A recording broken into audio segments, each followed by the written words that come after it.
গতকালকের ঢাকা ছিল একটু আলাদা। রাজধানীর শেরেবাংলা নগরের সেই পরিচিত উদ্যান, গতকাল সেখানে তিল ধারণের ঠাঁই ছিল না। সোয়া 4টা নাগাদ সাদা কাফনে মোড়ানো দেহটি যখন কবরে নামানো হচ্ছিল, সবার চোখ ছিল একজনের দিকে, বড় ছেলে তারেক রহমান। নিজেই কবরে নেমে পরম মমতায় মাকে শুইয়ে দিলেন তার বাবার কবরের ঠিক পাশটিতে। দীর্ঘ 4 দশক পর জিয়াউর রহমান আর খালেদা জিয়া আবার এক হলেন, তবে এবার না ফেরার দেশে। একটি জানাজা কিভাবে জনসমুদ্রে রূপ নেয়, গতকাল তা দেখেছে বিশ্ব।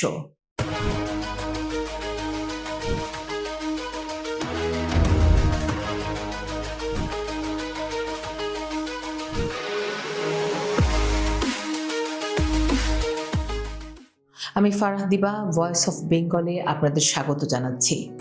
বাংলাদেশের রাজনীতির আপসহীন উপাধি পাওয়া এক নক্ষত্র গতকাল সমাহিত হলো। কিন্তু এই বিদায় কি কেবলই একটি মৃত্যু, নাকি একটি দীর্ঘ রাজনৈতিক লড়াইয়ের মহাকাব্যিক সমাপ্তি?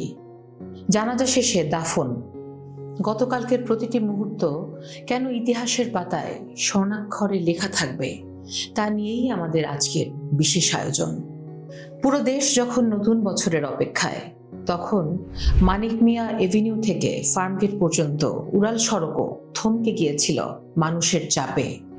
মুসলিম বিশ্বের স্মরণকালের অন্যতম বৃহৎ এই জানাজায় শরিক হলেন প্রধান উপদেষ্টা ডক্টর মোহাম্মদ ইউনূস থেকে শুরু করে দেশি বিদেশি কূটনীতিকরা, এমনকি শত্রু মিত্র ভেদাভেদ ভুলে ভারতের জয়শঙ্কর আর পাকিস্তানের স্পিকারও ছুটে এলেন তারেক রহমানের কাছে শোকবার্তা পৌঁছে দিতে।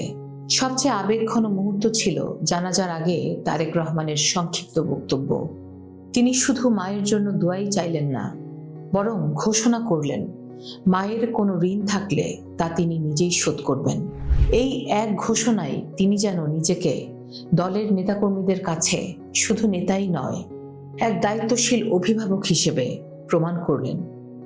আরেকটা কথা না বললেই নয়, শোকের এই ছায়া শুধু ঢাকাতেই নয়, পৌঁছে গেছে পশ্চিমবঙ্গের জলপাইগুড়িতেও।